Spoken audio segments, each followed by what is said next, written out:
बिस्मिल्लाहिर्रहमानिर्रहीम। अस्सलाम वालेकुम। आप देख रहे हैं हालात। मैं हूं सईद चौधरी। पीटीआई के सेक्रेटरी सलमान अकरम राजा के बरादर निस्बती लाहौर हाई कोर्ट के सीनियर जज मिस्टर जस्टिस शम्स महमूद मिर्जा की बरतरफी के लिए एक सरकारी वकील ने सुप्रीम जुडिशल काउंसिल से रजू कर ली है। उन्होंने इस सिलसिले में जो शिकायत दायर की है उसमें क्या इल्ज़ामात लगाए गए हैं, इस शिकायत का क्या नतीजा निकल सकता है, तमाम कानूनी पहलू जो है वो भी हम आपके सामने रखेंगे।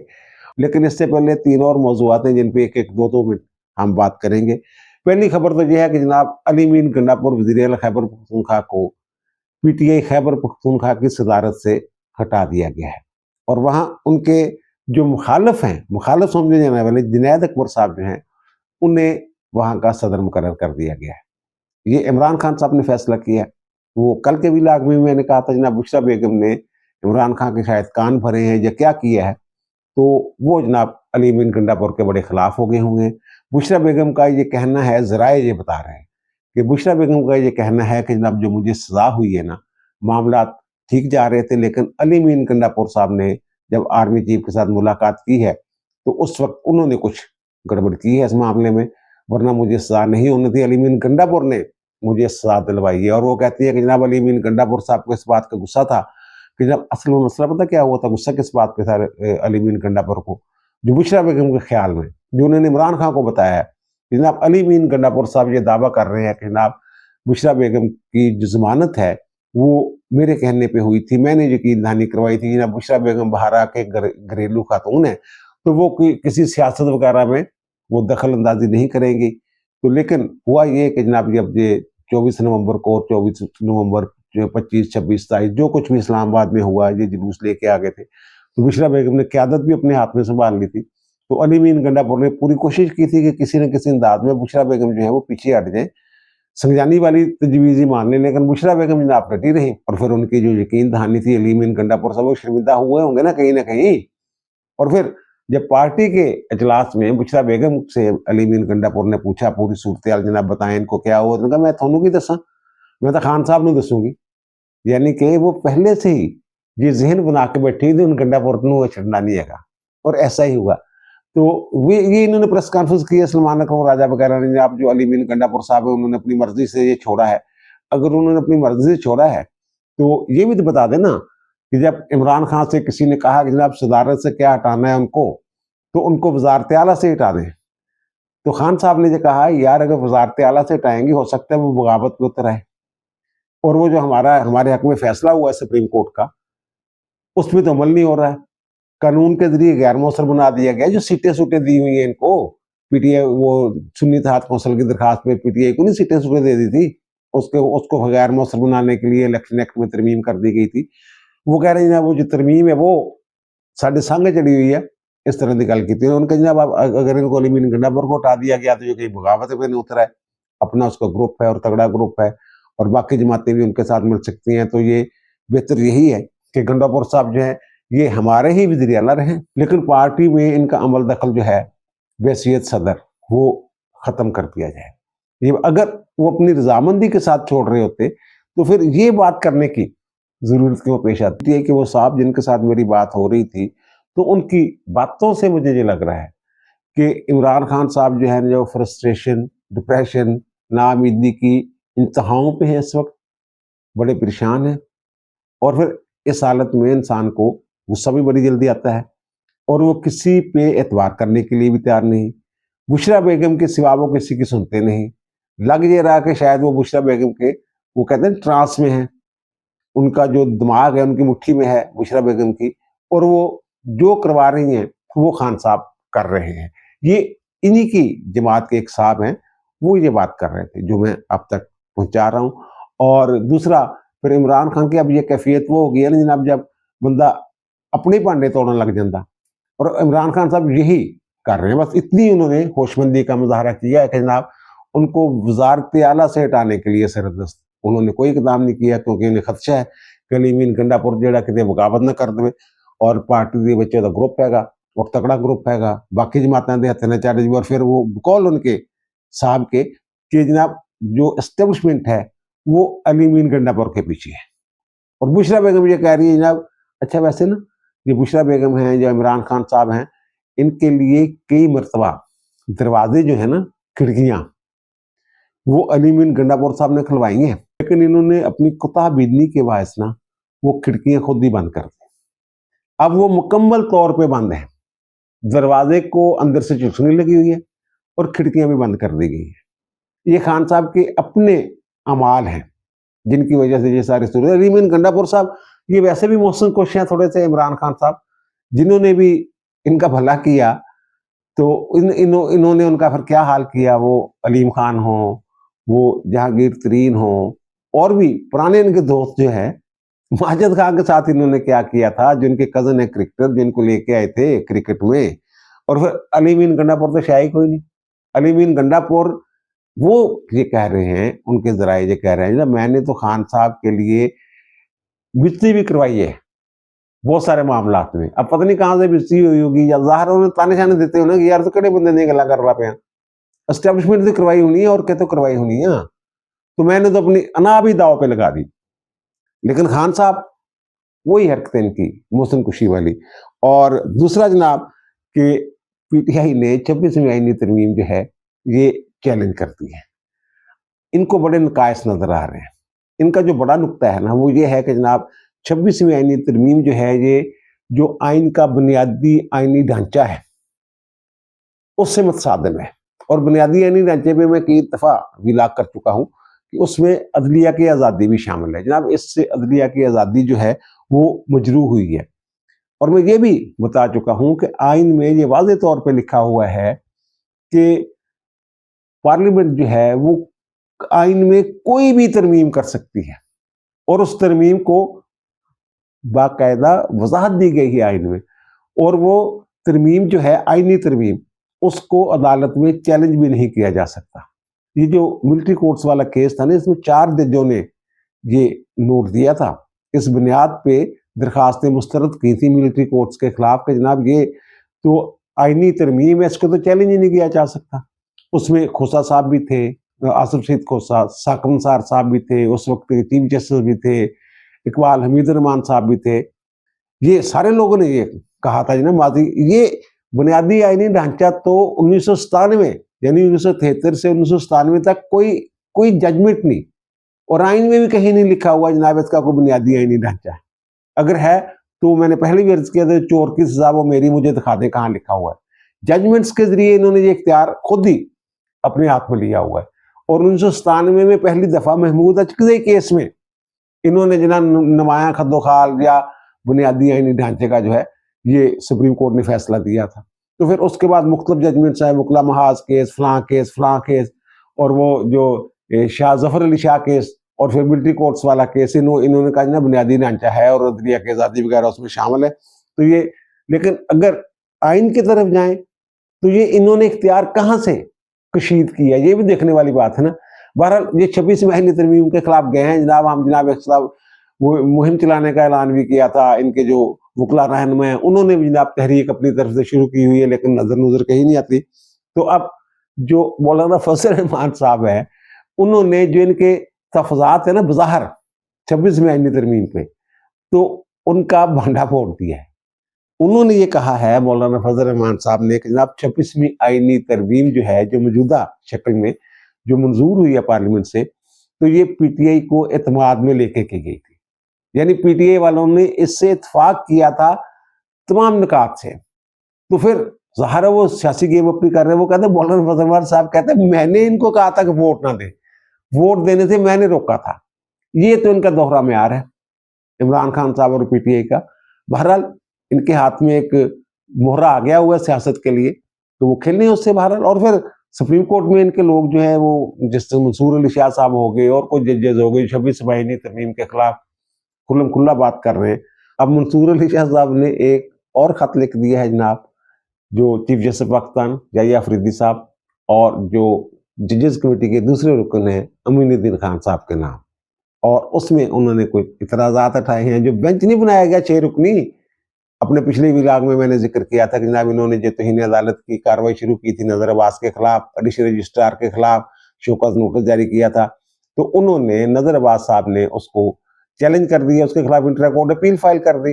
तो उस इंट्रा कोर्ट अपील की समाअत के लिए 6 रुकनी बेंच बन गया है, जिसमें मिस्टर जस्टिस जमाल खान मंदोखेल साहब भी हैं, उनकी सरबराही में है बल्कि, और उसमें मोहम्मद अली मदर साहब जो हैं वो भी उसके रुकन हैं।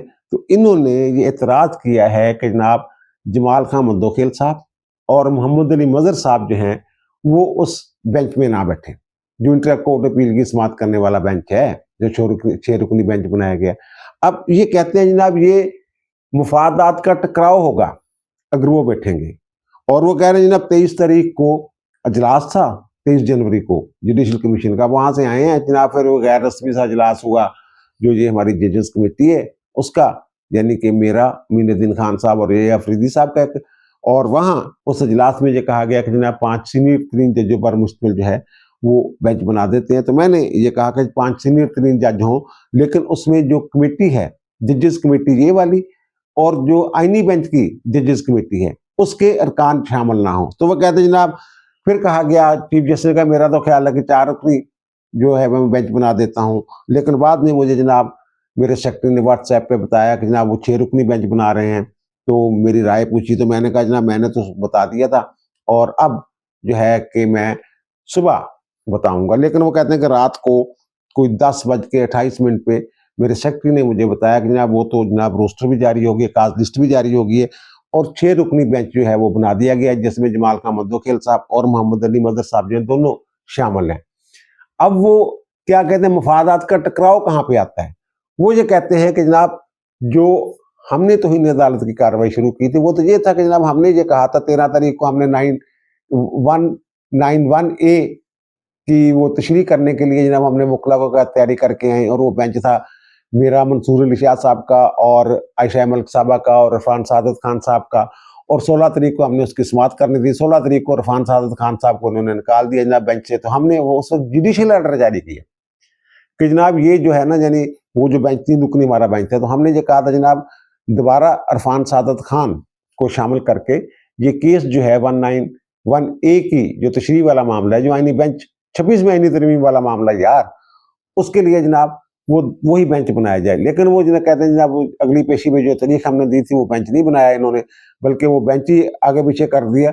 मेरा और अकील वासी का इन्होंने एक बेंच बना दिया, फिर इन्होंने सू मोटो लिया था। वो कहते हैं जनाब फिर वो जो मामला था 16 तारीख को हमने ये हुक्म दिया था जनाब उसी बेंच में लगाया जाए, और 17 तारीख को जनाब जजेस कमेटी जो है, ये हमारे वाली जजेस कमेटी, उसका इजलास होता है, मुझे बुलाया जाता है। मैंने कहा मैंने तो जनाब बोला जुडिशियल जो है वो ऑर्डर जारी कर दिया, तो मैंने क्या आना है। तो फिर जनाब इन्होंने वो मामला जो है वो जो आईनी बेंच की जजेस कमेटी है उसको भेज दिया, और उसमें जनाब जो जमाल खान मंदोखेल साहब भी उस कमेटी के रुकन है, और मोहम्मद अली मदर साहब भी, उन्होंने फिर वो केस जो है वो 27 जनवरी को 8 रुकनी आईनी बेंच के सामने लगा दिया। तो वो कहते हैं वो तो जनाब ये तो फ्रीक हैं। मंसूर अली शाह साहब का ये कहना है कि जनाब ये जज साहबान इस बेंच में अगर बैठेंगे, इन्होंने इंतजामी कमेटी के मेंबर के तौर पे जो फैसला किया है उसी की बुनियाद पे तो ये हमारा केस चल रहा है, तो हिंद अदालत का बुनियाद तो यही लोग हैं, तो ये ना बैठे। अब ये देखें जो कहते हैं ना कि मुफादात का टकराव, 191A की अगर तशरीह करने जाते हैं आप, 26वीं आईनी तरमीम का मामला जो है वो खुद सुनना चाहते हैं जस्टिस सईद मंसूर अली शाह साहब, तो क्या ये मुफादात का टकराव नहीं है, कन्फ्लिक्ट ऑफ इंटरेस्ट नहीं है? क्योंकि सबसे ज्यादा नुकसान जिन साहब को हुआ है वो तो सैयद मंसूर अली शाह साहब है 26वीं आईनी तरमीम की वजह से। तो फिर यानी उनका जो है वो इंटरेस्ट जो है वो इनको नजर आ रहा है, अपनी जो कार्रवाई है वो आइन की वालादस्ती है। वाह मेरे मौला। वो कहते हैं ना कि जनाब इस आशिकी में इज्जत सादात भी गई। मुझे कुछ ऐसे मामला लग रहा है, पहले भी कई खत लिखे हैं, उन खतों का कोई नतीजा नहीं निकला, इस खत का भी कोई नतीजा नहीं निकला। बहरहाल अब आते हैं जनाब, बड़ी अहम खबर है। खबर ये है कि जनाब एक असिस्टेंट अटॉर्नी जनरल हैं शिराज ज़का साहब, उन्होंने लाहौर हाई कोर्ट के सीनियर जज हैं, इंतजामी कमेटी के मेंबर हैं, मिस्टर जस्टिस शम्स महमूद मिर्जा, उनके खिलाफ एक कंप्लेंट की है सुप्रीम जुडिशल काउंसिल में बरतरफी के लिए, और उन्होंने जो इल्ज़ामात लगाए हैं वो भी हम आपके सामने रख देते हैं। और ये जो शम्स महमूद मिर्जा साहब है ना, ये सलमान अकरम राजा जो पीटीआई के सेक्रेटरी हैं उनके बहनोई हैं। पहले तो उन्होंने कंप्लेंट फाइल की, उस कंप्लेंट के बाद जनाब ये 25 जनवरी को अजाफी जो शिकायत हैं वो भी सुप्रीम जुडिशल काउंसिल को भेजते हैं। जनाब पहले ये मैंने रेफरेंस भेजा है, अब कुछ और चीजें भी हैं जो मैं आपके सामने रखना चाहता हूँ। जो उन्होंने इजाफी इन्फॉर्मेशन जमा करवाई है ना, वो ये कहते हैं कि जनाब ये शम्स महमूद मिर्जा साहब जो हैं सलमान अकरम राजा साहब के बरादर निस्बती हैं, और सलमान अकरम राजा साहब जो है पीटीआई के सेक्रेटरी हैं। तो इनको पीटीआई के जो लोग हैं कोड ऑफ कंडक्ट के मुताबिक इनको उनके मुकदमात की समाअत नहीं करनी चाहिए, लेकिन शम्स महमूद मिर्जा साहब जो हैं वो उनके मुकदमात की समाअत कर रहे हैं। अब ये जो बता रहे हैं, ये मेरे पास उसका प्रिंट है, तो वो कहते हैं जनाब एक तो इन्होंने कोई हाफिज फरत अब्बास साहब हैं, उनका केस है बनाम फेडरेशन ऑफ पाकिस्तान और रेट नंबर है 30095 2024 का, ये वाला केस है एक तो जिसकी ये समाअत करें। दूसरा जनाब रेट है 332 2023 की, इमरान खान का केस है, इमरान खान न्याजी बनाम फेडरेशन ऑफ पाकिस्तान, और वो कहते हैं अभी तक इनके पास पेंडिंग पड़ा हुआ है, ये केस नहीं सुन सकते। सलमान अकरम राजा साहब जो हैं वो सेक्रेटरी हैं और वो बानी चेयरमैन है इमरान खान साहब, बल्कि सलमान अकरम राजा के नजदीक तो वो चेयरमैन वो ही है पीटीआई के। और फिर आगे आगे जनाब ये है असमान डार साहब सियालकोट वाले, उनकी एक दरखास्त है गुलाम फेडरेशन ऑफ पाकिस्तान। और फिर चौधरी परवेज इलाही का जो केस है वो भी शम्स महमूद, वो भी सदर है ना यार, अब एक्टिव नहीं है वो, लेकिन हैं तो सदर ना वो पीटीआई के, और इमरान खान के दस्तखतों से बने हुए हैं वो सदर। तो वो कहते हैं जनाब ये एक तो ये है कि उनके मुकदमात की जो समाअत कर रहे हैं ये मिसकंडक्ट है, और दूसरी जो कंप्लेंट है ना वो मेरे ख्याल में तो बड़ी अहम है। अब अटार्नी जनरल ऑफिस ने तो इस पे जनाब उनके लातलके का इजहार किया है कि जनाब ये जो शिराज ज़का साहब हैं अपने तौर पे उन्होंने किया है, तो मिस यूज किया अपने इख्तियार को, ये मिसकंडक्ट है, डिसिप्लिनरी एक्शन होगा वगैरह वगैरह। लेकिन शिराज ज़का साहब ने जो भेजा है रेफरेंस या शिकायत वो हम आपके सामने रख रहे हैं। तो उसमें वो ये कहते हैं कि जनाब एक केस है लगा हुआ, 7 साल हो गए, 2017 से एक केस चल रहा है, और वो केस है टोटल पार्क को, ये जो पेट्रोलियम कंपनी है तो उसका केस है, और बनाम जो है वो वफाकी हुकूमत के खिलाफ है, पेट्रोलियम वाली जो वजारत है उसके खिलाफ है, फेडरेशन के खिलाफ है, FIA के खिलाफ है।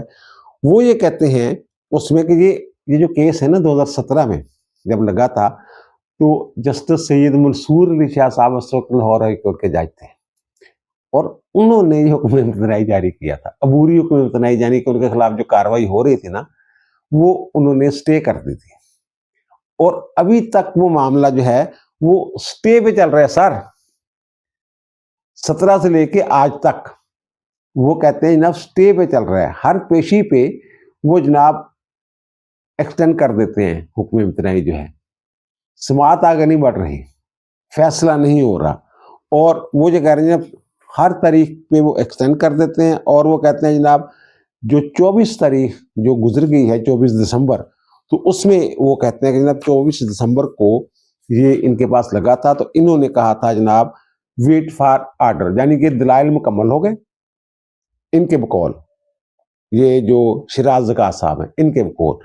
और फिर उसके बाद जनाब यानी जब कहते हैं ना वेट फॉर आर्डर, तो कहते हैं जनाब थोड़ी देर तक पता कर लेना, शाम को बता दिया जाता है उसके अंदर। तो वो कहते हैं जनाब 20 दिन तक ना जनाब कुछ नहीं हुआ, और 20 दिन बाद तहरीरी आर्डर जारी हुआ। वो तहरीरी आर्डर जो है वो भी हम दिखा रहे हैं कि वो जनाब कहते हैं कि जनाब जो पार्टीज के वकला है ना, 2 लाइनों का आर्डर है, तो उनके जो हैं जनाब दलाइल वो हैं वो जारी हैं।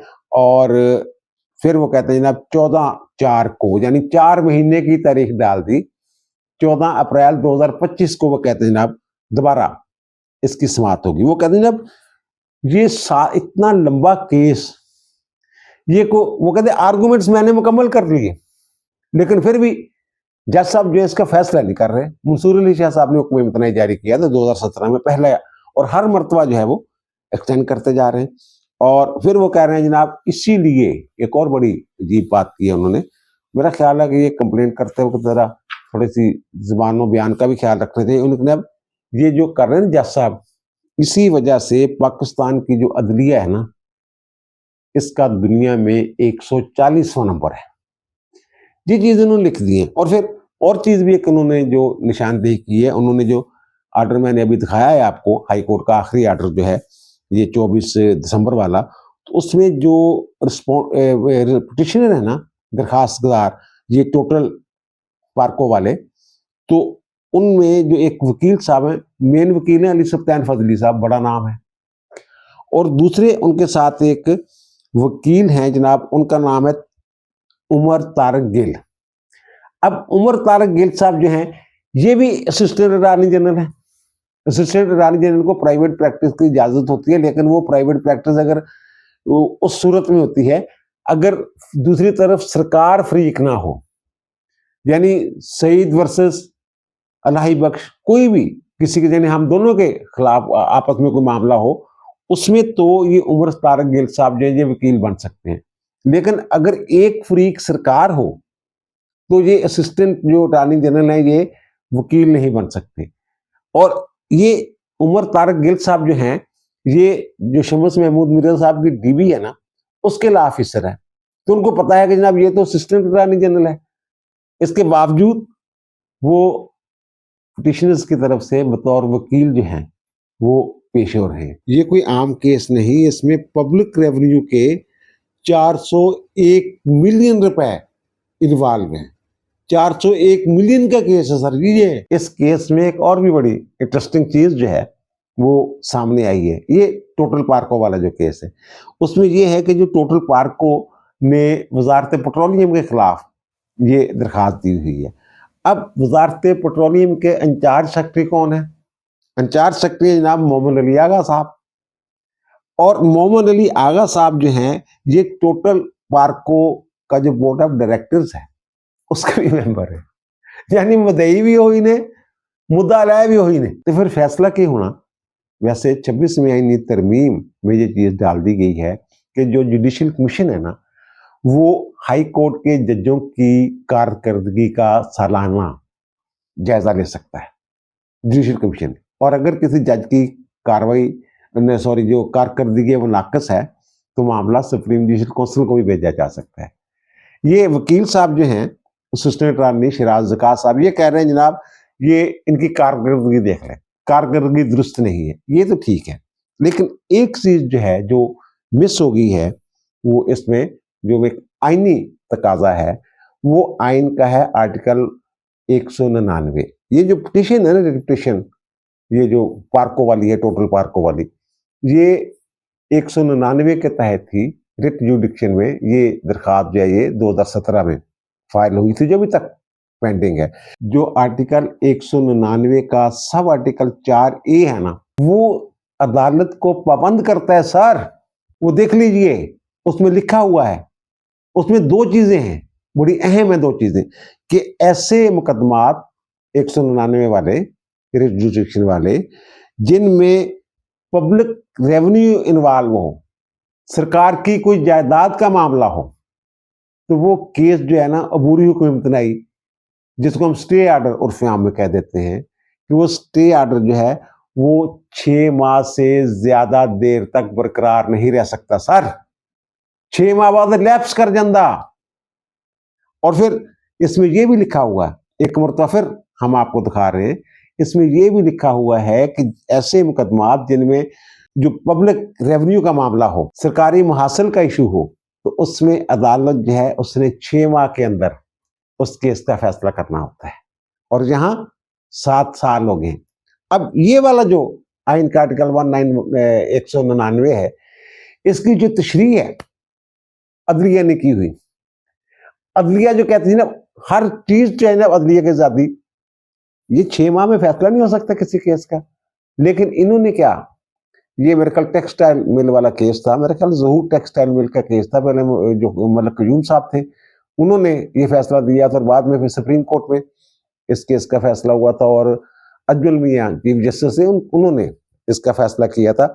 वो ये कहते हैं कि 199 के तहत जो अबूरी हुक्म इम्तनाई है वो तो ठीक है, 6 माह बाद खत्म हो जाएगा, लेकिन जो अदालत है, हाई कोर्ट है, उसको पाबंद नहीं किया जा सकता कि वो लाजमी तौर पर 6 माह के अंदर अंदर उसका फैसला करें। चलो 6 माह से आगे चल गई। और जो हुक्म इम्तनाई जो अब तक चली जा रहा है, एक्सटेंड हो रहा है, तो फिर इसका हल क्या निकाला जज साहबान ने? उन्होंने ये कहा कि ना अब एक हुक्म इतना ही खत्म हो जाता है ना, फिर दोबारा हुक्म इतना ही जारी कर देते हैं। फैसला 6 महीने के अंदर अंदर नहीं करना, हुक्म इतना ही जनाब रीजनिंग दे के आगे करी जाना। ये सारा रेफरेंस है जो उन्होंने फाइल किया है। ये वो जो सलमान अकबर राजा का उन्होंने हवाला दिया कि जनाब वो सेक्रेटरी जनरल है और उनकी जमात के लोगों के ये केस सुने जा रहे हैं, वो नहीं सुनना चाहिए। दूसरा ये कि जनाब एक केस है इतनी देर से पेंडिंग पड़ा हुआ, 26वीं आईनी तरमीम जो है जजों की कारकर्दगी का जायजा लेने की इजाजत देती है जो जुडिशल कमीशन है उसको, और फिर जुडिशल कमीशन अगर समझे तो मामला जो है सुप्रीम जुडिशल काउंसिल को भी भेजा जा सकता है। इस तरह की जनाब सूरत बनी हुई है। अब दीजिए मुझे इजाजत, दोबारा मुलाकात होगी नए भी इलाके के साथ। अल्लाह ताला आप पर, मुझ पर, हम सब पर मेहरबान रहे। अल्लाह हाफिज।